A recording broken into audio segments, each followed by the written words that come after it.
Coming up on show 722, the Mini Cooper Electric gets a range figure that will make you wince. Stick around, tell me more. Cadillac are cancelling the debut, not the car, don't worry, just the debut event of their all-EV Lyriq. The share price of Tesla tumbled.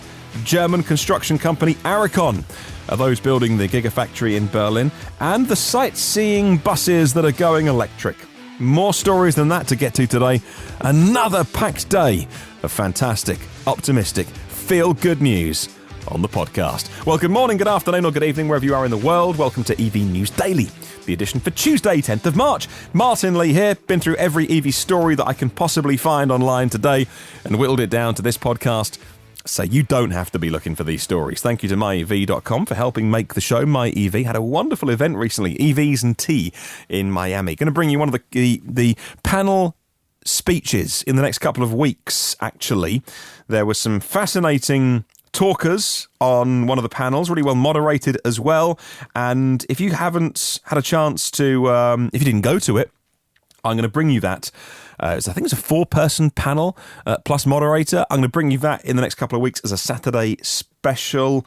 I think you'll learn a lot as well. Hey, there's a brilliant event. Talking of events, there's a great event happening at the end of the month on Saturday, March 28th at Audi at Cincinnati East. You can learn all about the various types of EVs, charging levels, and the goals of the city of Cincinnati. Take a drive in the all-new Audi e-tron and get all of your EV questions answered. And there's light refreshments. And who doesn't love that? Saturday, March 28th at 10 a.m. in the morning. It's 10 till 2, so it's not going to chew up your whole day. But head along to Audi of Cincinnati East. That's on Beachmont Avenue in Cincinnati, and you can go try the new Audi and get your questions answered as well. So let's get into the news today, and we're talking about Cadillac cancelling the debut event of one of the first all-EVs that came out of their EV day last week. Cadillac has cancelled the upcoming debut of the Lyriq, an all-electric, mid-sized SUV designed to be an entry point into the luxury brand's brand new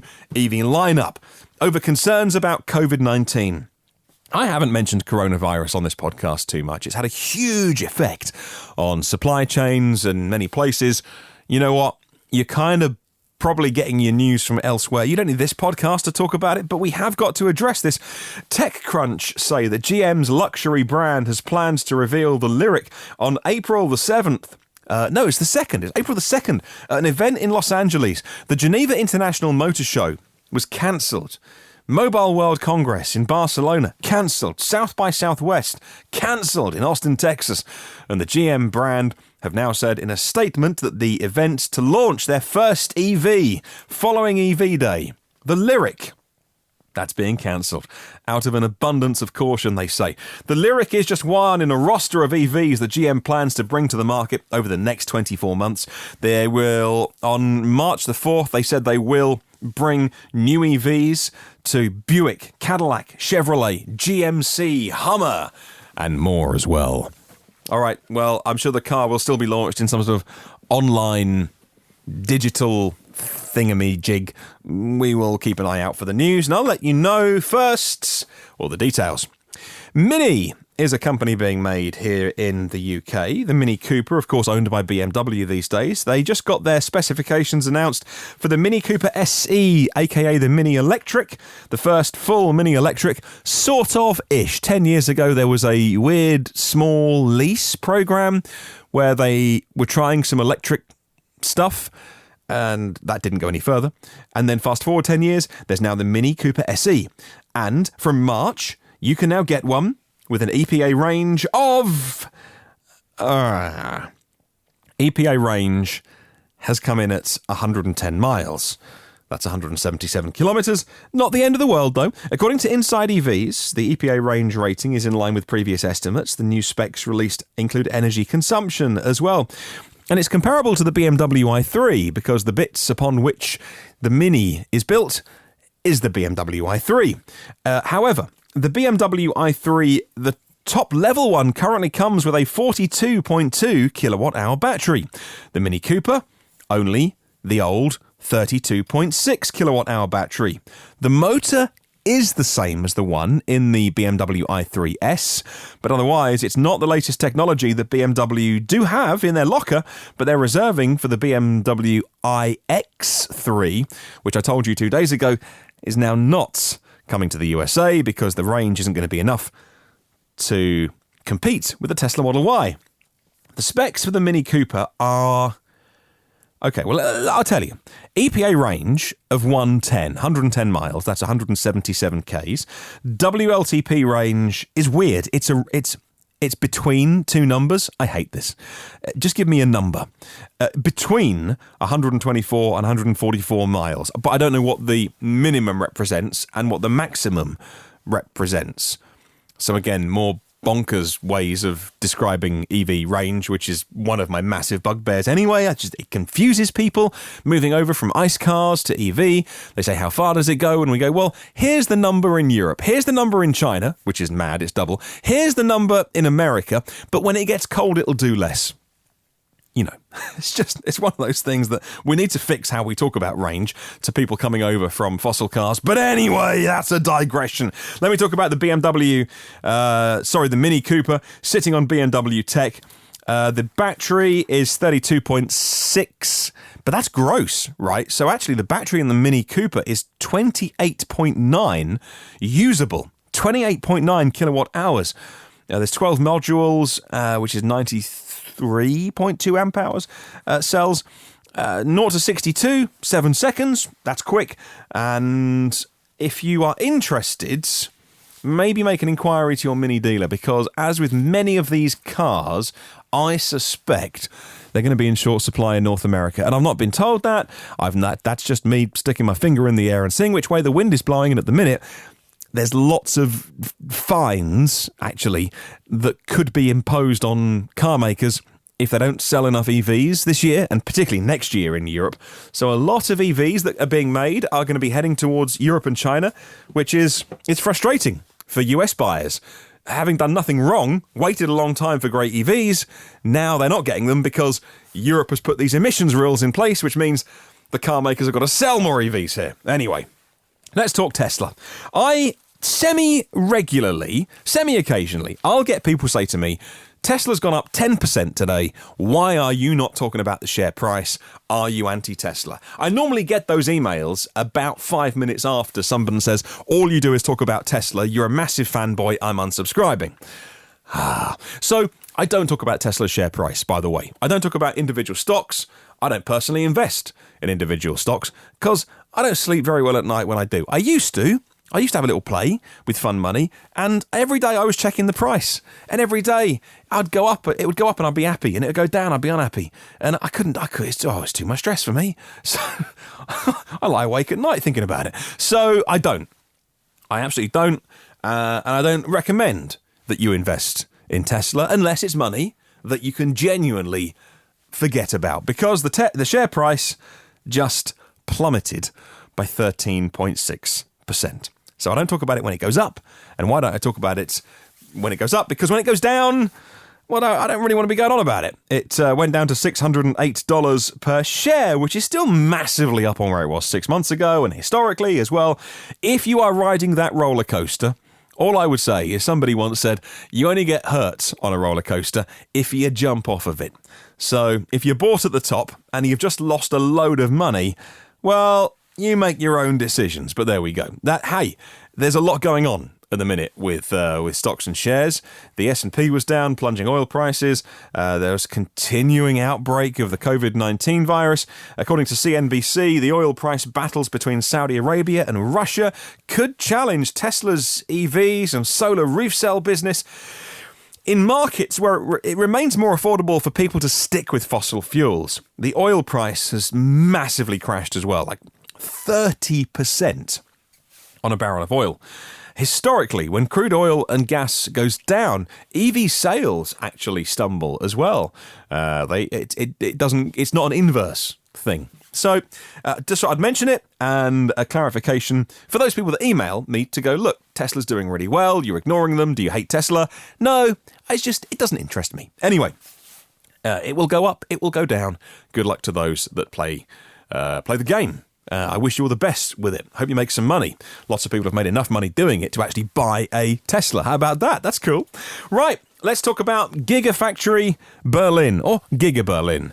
The plans for the newest factory are coming along near Brandenburg in Berlin. Somebody has to actually build the thing, and that's not Tesla, of course. Someone in question is the German construction company Aricon. According to the German news source eFahrer, says Clean Technica, when Tesla needed someone to come in and clear the trees for the site, Aricon answered the call. 36 harvesters and 18 forwarders were working around the clock and completed the deforestation ahead of schedule. In the process, 400 nesting sites were moved. Specialists were brought in to also relocate anthills and reptiles, and more than 3 times as many trees as were chopped down are being planted to offset the loss. And even then, as one of my German listeners emailed me anyway and said, look, nearly most of the forest is human planted. Like in Germany, there are some historical forests around, but large amounts of it was planted to be cut down. And this land upon which Tesla is building was forest which was planted to be cut down at some point in the future. Let's talk about the city of Oxford. And actually a very, very, very EV-friendly city. The first electric open-top double-decker bus has arrived in Oxford, helping to reduce air pollution ahead of the city's zero-emission zone being launched, says the local newspaper, the Oxford Mail. This bus is the first of 5 of the city sightseeing buses owned by the Oxford Bus Company. They're being retrofitted. They're not new buses, they're being retrofitted. And that is a very green way, by the way, of driving electric, taking a vehicle that maybe's done 100,000 miles plus, but it'll do it happily again, just changing out for electric. Don't throw away something that is still usable. The bus company has invested £350,000 to install charging equipment for the double-decker sightseeing buses. Battery storage will harness energy produced by their solar panels as well. Great news. I've been in many places around the world, actually. Some far-flung corners and one of these sightseeing buses. It's always the same logo. Must be the same company or a franchise. Always goes. I've seen them in New York. It's the same colour scheme. It goes flying past, and they tend, the ones I've seen, to be old buses that are then maybe on their second or third life, their jobs, as it were. So great making them electric. Told you recently some news about the Mercedes-Benz EQC, and now Hoffel are launching a new version of the Mercedes-Benz EQC. The car will come with a number of upgrades. The car was going to be unveiled at the Geneva Motor Show, but that got cancelled, says Geeky Gadget's website. The EQC by Hoffel gets a range of styling upgrades. High-end turbine wheels. Exterior has some extra skirts and body panels on. Styling enhancements that are subtle but extra detail that elevates the EQC to the real premium luxury class of custom EVs. Finished in exclusive paint colours as well, described as liquid metal. An expensive paint finish immediately when you see it knows that this is not the standard EQC that came out of the factory. I love it that we're at a stage of EV adoption. EVs are now at the stage where we're talking about companies coming in and doing custom things to them. That is the sign of a maturing market. Do you see like what I'm saying? Like when EVs were new and we were just talking about like, hey, there's an EV. That was too early. There were some people out there modding stuff, but for a company to come along and say, well, hey, if you want the EQC with these wheels, this paint job, we'll repaint it, we'll put this on. That's what you get with, either official programs like AMG or just lots of companies that have been doing that for fossil cars for many years. It's a sign that there's a confidence and all those kind of things. I love it. Here's a story that might blow your mind a bit. Goodyear has developed a self-regenerating tyre. And no, this isn't in the same league as a self-charging hybrid, because those don't exist. Whereas these kind of self-generating tyres, well, they sort of do, actually. They make them more adaptable to different conditions, as Green Car reports. It's called the Goodyear Recharge. It's a tyre, and it features a tread that is sort of replenished using fluid-filled capsules. So instead of replacing the whole tyre, they only replace the tread in a new as-you-drive approach to the idea of retreading the tyre. The compound is made from biological material. It's reinforced with fibres based on spider silk, Goodyear said. The compound is completely biodegradable, according to the company, and because the tyre is also airless, drivers don't have to worry about maintaining pressures or even fixing punctures, because you can't get a puncture, and the actual tread itself, you can kind of regenerate it. That is some brilliant thinking. I'm not sure you can pop down your local tyre dealer and get one of these at the moment. Still a concept, but I love it, a way that we'll be driving an EV. I'm going to do a story soon about tyres, kind of inspired from Fully Charged last year, actually, where one of the most amazing talks was how tyres are horrific. You drive an EV thinking, oh, I'm doing a good thing here. An EV is quite a green thing for the planet. Tyres do... There's just so many issues around tyres. But that show's coming soon. Let's talk about a hypercar, the Apex AP0. A very, very lightweight sports car. Most electric hypercars have big batteries to give big power. And then they're heavy. The Apex AP0 won't do it that way. It's going to tip the scales at 1,200 kilograms, and it's going to be revealed this Friday in London. It says Car Throttle. It's an achievement to build any EV that weighs so little, the same as a Skoda Citigo, little dinky city car. You can put that skinny figure down to carbon fibre chassis. No performance details yet, but it is a very fast supercar. Now, the car that the other Apex that was made, the combustion version, used the Ford EcoBoost engine, the 2.3 litre one of those. So they like making quick cars. That's the engine in the Focus ST, the Mustang. 400 brake horsepower, 0 to 60 in 2.5 seconds. So they're going to make an electric version of this, but they're all about lightweight. I cannot wait. Maybe I'll try and even blag myself an invite on Friday to that. It's in London, so amazing. I would love to bring you some more news about that.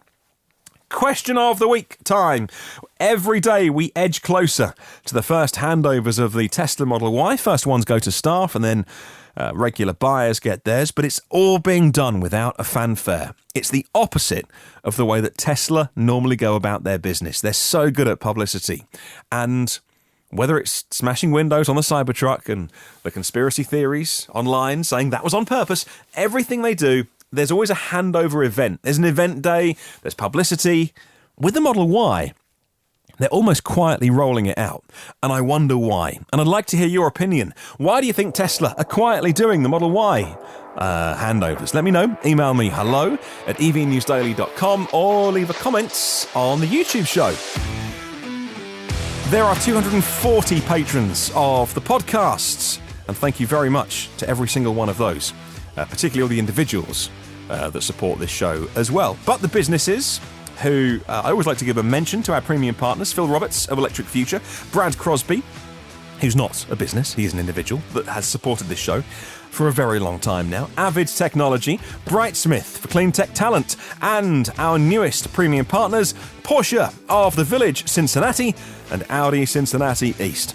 Well, if you want to hear any of the shows in the archive, I've got a really simple WordPress blog up at evnewsdaily.com because I'm self-taught and that's my limit. But at least all the shows are on there. A little search function if there's a topic that you're researching or something. And if you want to say hello on the socials, search EV News Daily. Have a wonderful day. Catch you tomorrow. And remember, there is no such thing as a self-charging hybrid.